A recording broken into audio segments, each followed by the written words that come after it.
Lots of text messages from listeners taking issue with Michael O'Leary for telling Declan Ganley that the people have said no to him, pointing out that the people said no in the referendum last year and they've been expected to vote again. On the yes side, Michael in Wexford says, by voting yes, we may not be much better off, but vote no and we are doomed. Ian in Tipperary, our sick are lying on trolleys in hospital corridors. Our kids are going to school in rat-infested porta-cabins. This happens nowhere else in Europe. Let them take control here. We will continue our debate. Some of your comments coming in from listeners. This is all about creeping federalism, which we did not vote for when we joined the EEC. Proud to be Irish, glad to be part of a European trading bloc with accord and policing and open borders, but not a European state with the likes of Big Mick O'Leary at the helm, riding roughshod over every European worker, says Andy in Enniscorthy. Joan Donegal says Article 48 removes our automatic right to a referendum on future treaty changes. Then we have Patrick Mullingar says, it's great to see Declan Ganley back campaigning against Lisbon. He's a real breath of fresh air. I will be voting no again this time. You're from Mullingar, aren't you? I am, yeah. And not everyone for it, okay. Michael O'Leary's from Mullingar. I think Declan left his driver there on the way up. Another listener says, came back from holidays to find Declan Ganley is back on the radio. He was rejected by the people of Ireland and it's horrible to hear him again on the radio, says Noel in Galway. And then we have another listener that says, don't forget to add that the EU will be forcing us to abort all our babies, euthanise our old people and sell their organisation to the zoo. That's the type of claptrap and scaremongering we've been getting. Well, we're going to leave that aside. We're going to go to our audience now and get more questions from the audience. I think Nick McGinley has a question on workers' rights, please. Yes, my question is for Joe Higgins.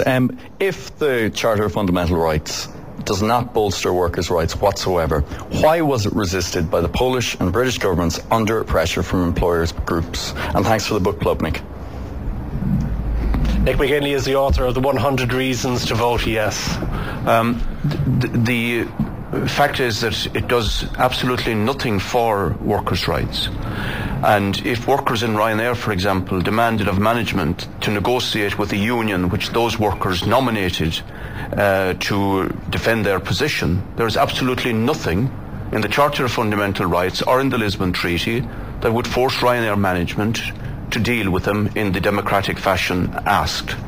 The same repressive regime that exists there and elsewhere would carry on. We have 130 workers in Coca-Cola at the present time on strike for the last 4 weeks because this company, one of the most profitable in Europe, demanded that they should take wage cuts of 50%, or if they didn't, that their jobs would be outsourced to an employer who uses the national minimum wage. That disgusting treatment of workers, similar to dockers in Dublin, similar to Mr. Binman in Tipperary, the drive down of wages and conditions to increase profitability. There is absolutely nothing in the Lisbon Treaty that would change that.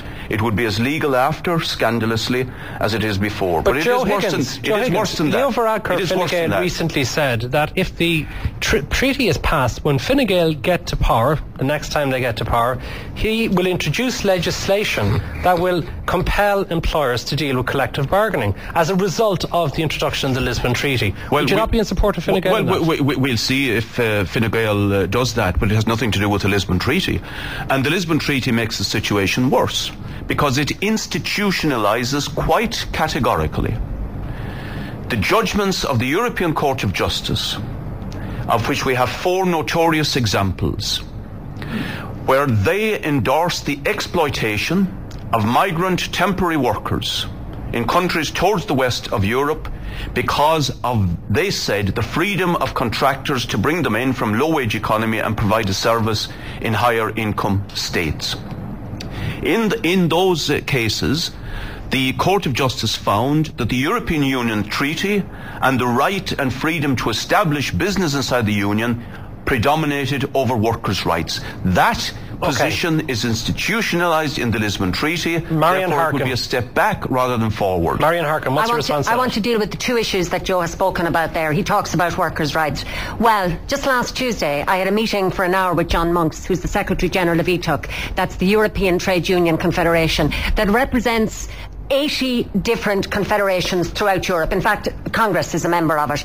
And his words to me, and he said I could quote him, were that they unreservedly endorse the Lisbon Treaty. They see it as a step forward. And he talked to me about how they tried to get the Charter of Fundamental Rights into the Nice Treaty. He told me they had 100,000 people on the streets of Nice at that time, but they didn't manage it. But they did manage to get it into the Lisbon Treaty. And because now will have legal effect, he believes that that is a major victory for workers' rights in the European Union. I want to talk also about the judgments from the European Court of Justice that Joe has referred to. And there are a number of judgments, and there is an issue there. But that issue is already there. It has nothing to do with Lisbon. It is to do with something called the Posting of Workers Directive, when workers go from one country to another to work. And there are issues there, but the reason there was a problem in Sweden is because Sweden didn't have collective bargaining. That wouldn't happen in Belgium or France or countries where it is legally in place. Okay, Minister and we also, Micheal just finally, we have in this country, we have registered employment agreements, etc. So the same thing cannot happen here. Okay, Minister Micheal Martin. Yeah, the fundamental change here, of course, is that the Charter of Fundamental Rights is part of the Lisbon Treaty and is before the people.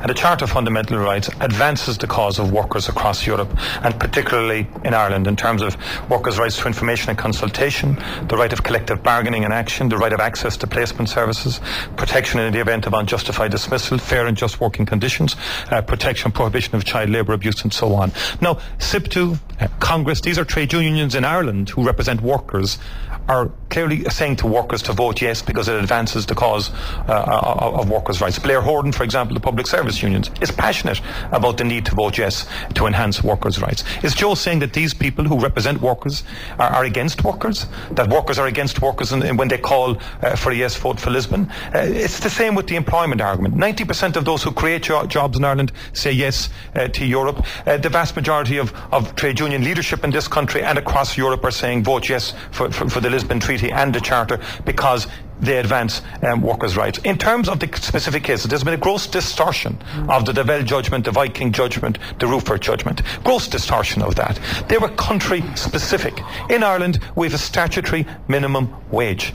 Dail could not have happened in Ireland. And of course, all those court judgments relate to the status quo, to a pre-Lisbon scenario, not to a post-Lisbon scenario. Patricia McKenna. Well, I think, first of all, people actually need to look at not just the Charter itself, but the explanations attached to it and the scope of the Charter, and it makes it quite clear that limitations can actually be placed on the rights in the interests of the market.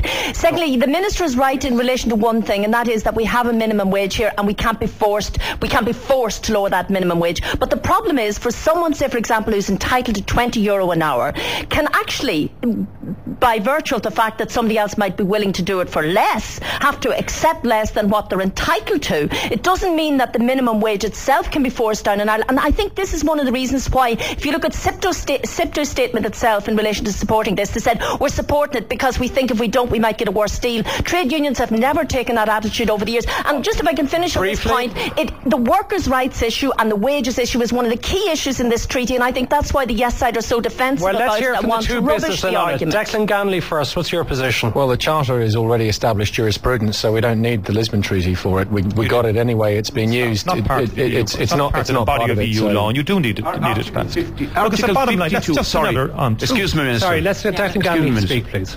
Article 52 of the Lisbon Treaty, or of the Charter of Fundamental Rights, says there are limitations. For those limitations, we have to look at the explanation, which says the limitations are set down according to the case law of the European Court of Justice.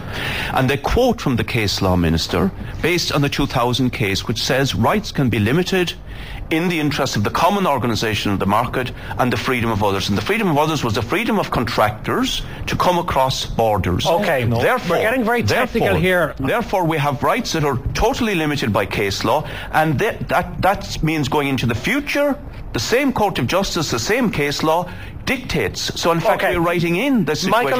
Michael O'Leary, if you're in favour of this, then surely it must be bad for workers.